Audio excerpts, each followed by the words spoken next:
시청자 여러분 안녕하십니까? 로포커스 시작하겠습니다. 이번 주 로포커스는 이태원 참사 관련한 소식 특집으로 전해드립니다. 이태원 압사 사고 나흘째 사망자가 156명으로 늘었습니다. 이번 일주일은 국가 애도기간으로 정해지면서 전국적으로 설치된 합동 분향소에 조문객들의 발걸음이 이어지고 있는데요. 대체 왜 이런 일이 벌어졌는지, 참사를 막을 수는 없었던 건지 관계 기관을 향한 비난의 목소리도 계속되고 있습니다. 시민들 그리고 법조계 의견을 듣고 온 이혜연 기자가 먼저 사고 관련 내용을 종합적으로 정리했습니다. 그때 저는 이제 이러면 진짜 죽을 것 같다 생각해서 손에 있던 거 다 버리고 그냥 진짜 안간힘 써서 빠져나왔고요. 한두 분이 앞에서 넘어지시니까 뒤에서 우르르 쌓여가지고. 지난 29일 밤 초유의 사상자를 낸 이태원 헬로윈 참사. 축제는 하루 만에 경찰의 통제를 받는 사고 현장이 됐습니다. 참사 지점에서 몇 걸음 떨어진 이태원역 1번 출구에 마련된 임시 추모 공간을 찾는 발길은 끊이지 않았습니다. 조문객들은 국화꽃을 놓고 가거나 믿기지 않는다는 듯 한참 동안 그 공간을 멍하니 바라봅니다. 뉴스로만 접할 때보다 조금 더 마음이 많이 아파요. 지금 현장에 와서 실제 경험 여기 있어 보니까 이거 말로 설명할 수가 없네요. 사고 발생일 현장을 지나갔다는 한 중국인 유학생은 동포의 죽음을 애도하기 위해 추모 공간을 찾았습니다. 가래잖아. 내려가. 저기 계속 그랬어. 그 진짜 사람 엄청 많고 나도 갑자기 못 올라가. 다음날 소식 같은 일부에 우리 동영상 3명이 죽었어. 혼자이지만 중국인은 서로 정보니까 포도를 당연하죠. 경찰은 사건 경위를 파악하기 위해 지난 월요일 국립과학수사연구원과 함께 현장 감식을 벌이며 본격적인 조사에 착수했습니다. 사고 지점 주변 CCTV 영상 확인, 업소 종사자 조사, 3D 스캐너를 이용한 골목과 상가 수색이 이어졌습니다. 이러한 참사가 다시는 일어나서는 안 되는 만큼 책임자 규명과 피해자 보상이 제대로 이뤄질지에 대한 논의가 계속되고 있습니다. 우선 정부는 사고 사망자 위로금 2천만 원, 장례비 최대 1,500만 원 지원과 더불어 이송비용, 장례 절차 지원 등을 약속했습니다. 또한 국가 애도기간에 따라 일주일간 서울광장을 비롯해 전국 17개 시도에 합동 분향소가 운영됐습니다. 시민들뿐만 아니라 정치계, 법조계, 종교계까지 이어진 조문의 발걸음. 법조계에선 향후 유사 사태를 막기 위한 대책 마련에 힘쓰겠다고 했고, 저희가 적극 나서서 다시는 이런 사태가 발생하지 않을 수 있도록 제도 개선책을 철저히 준비하고 또 저희 법률가들이 나서고 또 정부 부처와 적극 협조해서 그런 대책 마련에. 종교계는 희생자들의 명복을 빌며 정부 부처에는 원활한 수습을 거듭 당부했습니다. 꽃도 다 피우지 못한 우리 젊은이들이 생각지도 않게 이런 일을 당해서 국민과 함께 모두 저희도 물교 전 교도들도 마음이 참 아프게 생각하고 있습니다. 이분들의 명복을 빌고요. 정치권에서도 그 마음으로서만 이걸 잘 수습되는데 마음이 안착되고 치유가 빨리 되는데 합력하는 데만 주력을 했으면 좋겠습니다. 그러나 이런 바람과는 달리 늦장 대응에 대한 경찰 책임론의 비난은 거세지고 있습니다. 참사 발생 시각 약 4시간 전부터 인파 정리를 요청하는 112 신고가 확인됐으나 정작 경찰은 미흡한 대처를 했다는 제보가 잇따르고 있는 겁니다. 잘못하다 압사당할 것 같다. 사고 날 것 같은데 위험하다. 인파들 많아서 대형 사고 나기 일보 직전이다 등 참사를 예견할 수 있는 신고 내용들이 실제로 다수 확인됐습니다. 경찰의 적절한 통제가 지속됐다면 참사를 막을 수도 있었을 것이란 지적이 나오는 이유입니다.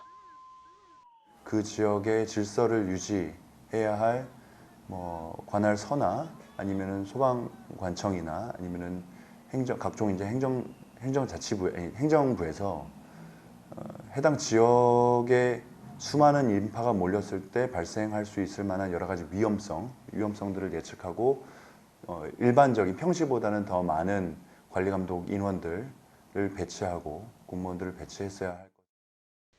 이런 가운데 온라인상에서는 또 다른 공방이 벌어졌습니다. 참사가 벌어질 당시 영상이 SNS에 퍼지면서 네티즌들이 원인 제공자 색출에 나선 겁니다.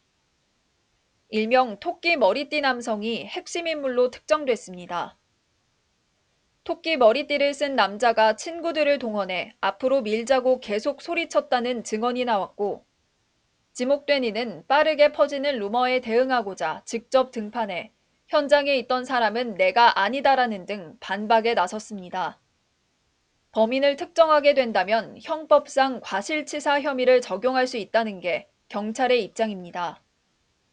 살해의 고의성이 없더라도 앞 사람을 밀어 대열이 무너지고 희생자들을 사망에 이르게 했다면 형사 책임을 물을 수 있단 겁니다. 그러나 법조계는 당시 현장에 있던 원인 제공자를 찾더라도 처벌로 이어지기란 쉽지 않을 것이란 의견을 내놨습니다. 결과가 사람의 사망으로 이어졌기 때문에 과실치사는 적용이 가능할 것으로 보이고, 사람이 죽을 것을 예견하거나 아니면 죽어도 상관없다라고 밀었다라는 점을 수사를 통해서 입증하기란 굉장히 어려운 일이기 때문에, 일각에선 느슨한 통제로 코너에 몰린 경찰이 책임을 전가할 이른바 희생양 만들기에 나선 것 아니냐는 우려가 나오는 가운데, 대검찰청은 사고대책본부를 꾸려 적극적으로 대응하기로 했습니다. 법률방송 이혜연입니다. 초유의 압사참변 석대성 기자와 더 얘기해 보도록 하겠습니다. 석 기자, 이제 애도 기간도 끝났고 책임 소재를 가릴 때가 됐다, 이런 얘기가 나오고 있죠? 그렇습니다. 먼저 정치권 발언부터 들어보시겠습니다. 애도 기간이 끝나면 당과 국회 차원에서 전문가들 모셔서 어느 부분이 부족하고 모자란지 촘촘히 챙기고 필요한 입법을 하겠습니다. 주체가 없는 모임에 대한 대책이라든지, 그다음에 다중이 모이는 경우에 먼저 꼭 필요한 절차를 어떻게 밟아야 하는지, 집회 허가 단계에서부터 그런 것들이 촘촘히 챙겨지는지를 보는 그런 법안들을 준비하고 있고, 대형 참사를 미리 막지 못했다면 자중하면서 수습이라도 정부가 모든 책임을 지겠다는 자세로 임해야 할 것입니다. 더구나 윤석열 대통령이 마치 주체자가 없는 행사라서 사고가 발생한 것처럼 그 원인을 제도 미비 탓으로 돌리는 발언 또한 국가 애도 기간에 매우 부적절합니다. 행사 주체자가 없으면 현 재난안전법의 대원칙에 따라 지금 보셨다시피 애도 기간 때부터 여당은 사고 수습에, 그리고 야당은 사고 책임에 무게를 두고 있었고, 이제 고위공직자 사퇴를 계속 요구를 하고 있기 때문에 이에 대한 정치적 공방이 계속될 것으로 이제 심화할 것으로 보입니다. 네, 이제 어찌됐든 이제 이번 사건을 마무리하고 또 참사를 반복하지 않으려면 책임 소재를 명확히 가려야 또 이에 대한 대안도 마련이 될 수가 있을 것 같은데요. 이번 사고 책임 대상 어떻게 좀 압축을 할 수 있을까요? 앵커 말씀처럼 사고를 책임질 대상은 분명히 있어야 하고요. 일단 정치권과 법조계에선 크게 국민에 대한 정부의 과실, 그리고 시민의 안전불감증, 이 두 가지를 중점적으로 보고 있습니다. 여기에 더해서 이 헬로윈 특수를 노린 이태원 일부 상인이 법원에 등기조차 하지 않은 불법 건축물을 이제 증축했던 것도 사고 원인 중 하나로 이제 꼽히고 있는데요. 이러한 여러 복합적인 사안이 이번 참사를 불렀다는 평가입니다. 자, 그렇다면 먼저 정부 책임론부터 좀 살펴볼까요? 일단 헌법은 국가는 재해를 예방하고 국민을 보호하기 위해 노력해야 한다고 명시하고 있고요. 재난기본법에도 국가와 지자체는 재난이나 그 외 각종 사고로부터 국민을 보호할 책무를 진다고 나와 있습니다. 또 경찰 직무집행법은 극도의 혼잡 등 위험한 사태가 있을 땐 그 장소에 있는 사람에 대해 직접 조치를 할 수 있다고 기재를 하고 있습니다. 형사상 이 범죄가 성립을 하려면 고의나 과실이 있어야 합니다. 이번 이태원 참사 같은 경우에는 이 헬로윈 행사에 참가한 시민들이 사고가 난 게 아닙니다. 그 어느 때부턴가 할로윈만 되면은 이제 그 시민들이 자발적으로 이태원으로 모인 것이지 어떤 행사가 있었던 게 아니었습니다. 관리 책임을 부담할 행사 주체가 없기 때문에 그 법조계는 법적 책임을 질 주체가 불분명하다고 얘기를 하고 있는데요.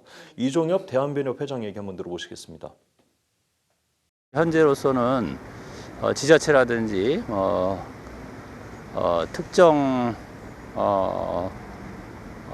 특정 부처라든지 이렇게 해서 책임을 물을 수 있는 그러한 법률적인 근거가 있다고 보이지는 않는 것 같습니다. 나아가서 앞서 말씀드린 헌법이나 그 재난기본법 등에서도 이걸 위반했다고 처벌한다는 이런 벌칙 조항이 없습니다. 경찰관 그 직무집행법 같은 경우에는 직무유기 성립 가능성이 있긴 하지만 일단 현장에 있던 경찰관들이 뭐 조치를 취하지 않은 게 아니기 때문에 감당하기 어려웠던 거지 이 조치를 하지 않은 건 아니지 않습니까? 그렇기 때문에 이 법리 적용이 아직은 모호하다는 게 법조계의 의견이고요. 다만 야당과 일부 언론이 이른바 그 여론몰이를 하고 있기 때문에 법리 적용 기준과는 다르게 일부 공직자가 도의적인 사의를 할 것이라고 이렇게 전망이 나오고 있습니다. 네. 자, 이번 참사로 집계된 사망자 156명. 유족이 국가나 지자체를 상대로 손해배상 청구 소송을 할 거란 얘기도 나오는데 이거 좀 가능성이 있나요? 그 조사가 어느 정도 진행이 돼야 하기 때문에 아직은 예단하기 이릅니다. 그 국가배상법은 국가나 지자체의 위법 행위로 손해가 발생하면 손해배상 책임을 져야 한다고 정하고 있는데 법리적 판단은 엄격해야 하기 때문에 아직 좀 두고 봐야 할 것 같습니다. 그 민사상으로도 불법 행위에 대해서는 그 손해배상 책임을 지려면 고의나 그 과실이 있어야 하기 때문입니다. 다만 대법원은 이제 공무원의 부작위, 그러니까 마땅히 해야 할 일을 하지 않은 것에 대해 국가배상 책임을 인정하고 있는데요. 형식적인 의미의 법령을 위반하는 경우뿐이 아니라 그 공무원으로서 마땅히 지켜야 할 중칙이나 규범을 지키지 않고 위반한 경우를 포함해 널리 객관적인 정당성이 없는 행위를 한 경우를 포함한다. 이런 판례를 유지하고 있어서 일단 소송은 낼 수가 있습니다. 자, 그런데 또 한켠에서는 현장에서 사고를 야기한 이 시민들에 대한 책임론도 제기되고 있죠. 그렇습니다. 그 목격자들의 진술을 취합을 해봤습니다. 그 다양한 증언들이 나오고 있는데 그 경찰 학계와 법조계 생각이 조금 다릅니다. 일단 가해자들에 대해서는 폭행치사상이나 과실치사상, 뭐 나아가서는 살인죄까지 검토해야 한다 이런 의견이 나오고 있는데요. 형법상 그 살인죄를 적용을 하려면 살인적 고의가 있어야 합니다. 일부 밀었던 사람들이 앞사람이나 뒷사람을 일부러 죽이려고 밀었느냐 이거는 좀 입증하기가 힘들다는 게 법조계 입장이고요. 그렇다고 뭐 이제 살인적 고의가 없어도 결과적으로 사람을 사망하게 만든 과실치사상이나 뭐 폭행치사상 이런 경우에도 이 넘어진 것과 인과관계가 인정이 돼야 하기 때문에 법조계는 좀 입증이 힘들어 보인다고 얘기를 하고 있습니다. 하지만 그 경찰 학계에서는 유형력 행사 정도를 두고 인과관계가 인정이 될 수 있다고 얘기를 하고 있는데 아무리 혼자 밀더라도 그 지속적으로 압력을 가하게 되면 이런 물리력으로 피해가 발생할 수 있다는 겁니다. 시간적 간격에 대한 의견도 있는데 동국대 경찰사법대학원 곽대경 교수 얘기 한번 들어보시겠습니다. 다른 사람을 갖다 미는 것 자체도 이제 폭행의 행동 중에 하나거든요. 짧은 시간적 간격에 이제 넘어졌다 그런 가능성이 있는데 그 둘 사이의 시간적 간격이 굉장히 떨어지고 멀다 그러면 아닌 거죠. 네, 끝으로 이제 향후 우리 대한민국이 나아가야 할 방향은요? 그동안 이렇게 모여도 큰 문제가 없었다는 게 가장 큰 문제가 아닌가 싶습니다. 결국 이제 부재한 시민 안전 의식은 고취를 시키고 정부는 이제 안전 민감 대응이 필요해 보입니다. 그 정부와 정치권, 우리 사회 모두 이런 사실을 다 알고 있는 것 같습니다. 무엇보다 사고 원인의 파악과 유사 사고의 예방이 중요합니다. 향후 동일한 사고가 재발하지 않도록 근본적으로 개선하겠습니다. 네, 진상규명도 진상규명이지만 제대로 된 사고 수습이 먼저 이루어져야 되지 않나 싶습니다. 이번 주 여기까지 듣도록 하겠습니다.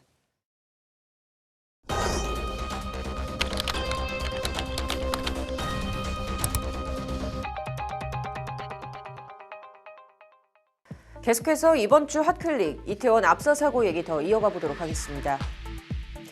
156명이라는 사망자를 발생시킨 세월호 참사 이후 최다 인명피해 사고. 사망자 대부분이 1, 20대. 서울 도심 한복판에서 어떻게 이런 일이 일어날 수 있는지 나날이 안타까움과 충격만 더해가고 있습니다. 그런 와중에 이태원 사고에 대한 법적 책임을 누구에게 물어야 하느냐가 관건으로 떠오르고 있죠. 이 같은 유형의 압사 사고는 대한민국에서 크게 3번 정도 있었습니다. 1959년 7월 부산 공설운동장에서 발생한 시민 위안잔치, 1960년 1월 있었던 서울역 압사 사고, 2005년 10월 경북 상주에서 벌어졌던 콘서트 압사 사고를 꼽을 수 있는데요. 대규모 인파로 인해 생긴 안전사고라는 점에서 이들 사고와 이번 이태원 참사는 연결고리가 있지만 한 가지 명확히 다른 점이 있습니다. 바로 주최자입니다. 2005년 10월 3일 11명이 사망한 경북 상주 콘서트 압사 사고는 상주시와 MBC가 행사를 주관해 책임 소재가 명확했습니다. 당시 검찰은 상주시장을 비롯한 시 공무원들, MBC 관계자를 형법상 업무상 과실치사 혐의를 적용해 재판에 넘겼고 법원은 유죄를 확정했습니다. 행사 주최자들이 사고를 미리 예견할 수 있었음에도 불구하고 경비 인력과 장비를 충분히 확보하지 않았다며 전문적인 경력과 능력을 갖추지 못한 업체를 선정함으로써 사고를 발생시켰다는 게 당시 재판부 판시입니다. 즉, 경찰에 인력을 요청하는 등의 적극적인 인명피해 방지를 위한 직접적 주의 의무가 있음에도 그 의무를 다하지 않았다고 판단한 겁니다. 서울역 압사 사고 역시도 검찰은 관할 지자체인 서울역장과 서울역 여객주임 2명을 업무상 과실치사 혐의로 우선 입건해 재판에 넘겼는데 역장에겐 무죄가 선고됐으나 서울역 여객주임에 대해선 금고 1년 6개월이 선고된 바 있습니다. 이같이 주최를 한 사람이나 안전 책임자를 특정할 수 있었던 사고에선 이들에게 업무상 과실치사상죄를 적용하는 등 법적 책임을 묻기가 어렵지 않았죠. 하지만 이번 이태원 압사 사고는 주최자 없이 많은 사람들이 스스로 이태원에 모였다는 점에서 지자체나 특정 기관에게 잘잘못을 따지기가 힘든 상황입니다. 하지만 주최 측이 없는 사고에서 지자체 책임을 물은 판례도 있긴 합니다. 지난 2011년 서울 우면산에서 산사태가 일어났을 당시 대법원은 손해배상 사건에서 담당 공무원의 부작위 그리고 사망 사이 인과관계를 인정했습니다. 공무원이 마땅히 해야 할 일을 하지 않아 산사태로 인한 사망자들이 발생했다고 본 겁니다. 경찰과 지자체 등은 위험이 예상되는 상황에서 가능한 방법을 모두 동원해 시민들에게 대피를 지시할 수 있는 주의 의무가 있었어야 한다는 게 그 당시 대법원 판단입니다. 이 같은 관점으로 본다면 이번 이태원 사고 역시도 경찰과 지자체 등의 부작위를 생각해 볼 수는 있습니다. 물론 공무원 과실과 사고 사망 사이 뚜렷한 인과관계는 분명히 있어야 한다는 전문가들의 목소리가 나옵니다. 아울러 일각에선 이번 사고가 중대재해법상 중대시민재해에 해당할 여지도 있다는 의견도 있다고 합니다. 중대시민재해란 가습기 살균제와 같은 특정 원료 또는 제조물, 공중이용시설, 공중교통수단의 설계, 제조, 설치, 관리상의 결함을 원인으로 발생한 재해를 뜻합니다. 여기서 나오는 공중이용시설이 과연 이태원 사고가 일어난 도로도 포함이 되는지를 두고 이런저런 말들이 나오는 겁니다. 이에 대해 이종엽 대한변호사협회장은 지자체나 국가가 관리하는 영역은 아니라고 본다고 밝혔습니다. 대로와 이면 도로를 연결하는 또 다른 이면 도로이기 때문에 어떤 특정한 지자체나 국가라든지 그런 주체가 관리하는 영역은 아니라고 보입니다. 공중이 많이 이용하는 이면도로 상황이기 때문에 그것이 중대재해처벌법에서 규정하고 있는 시민재해라든지 이런 상황에 해당하는 것은 아닌 것으로. 이번 사고와 같이 주최 측이 불분명할 경우 법적 책임 소재를 따지는 것은 정치적이고 도의적인 책임을 넘어 신중히 따져야 할 부분입니다. 그럼에도 안타깝게 세상을 떠난 사망자들을 위한 책임 규명은 분명히 하되 안전 문화를 고도화하고 촘촘하게 만들어야 할 사안은 분명하다는 게 전문가들의 말입니다. 정부 지자체, 시민 할 것 없이 정부나 지자체에서는 안전관리를 보다 철저히 하고 시민들은 안전의식을 높여서 한마음이 되어서 안전제일주의로 진짜로 안전제일주의, 말로만 외치는 것이 아니고 실질적으로 안전제일주의가 우선되도록 이렇게 할 필요가 있겠습니다. 이번 주 핫클릭 여기까지입니다.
법률방송 로포커스 이태원 참사 특집 보도로 전해드렸습니다.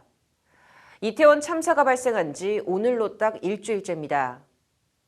정부가 156명의 목숨을 구할 기회를 수차례 놓친 정황들이 잇따라 드러나며 국가 책임론이 커지고 있는 상황인데요. 국민의 안전을 보호하는 것은 국가의 기본적인 책무입니다.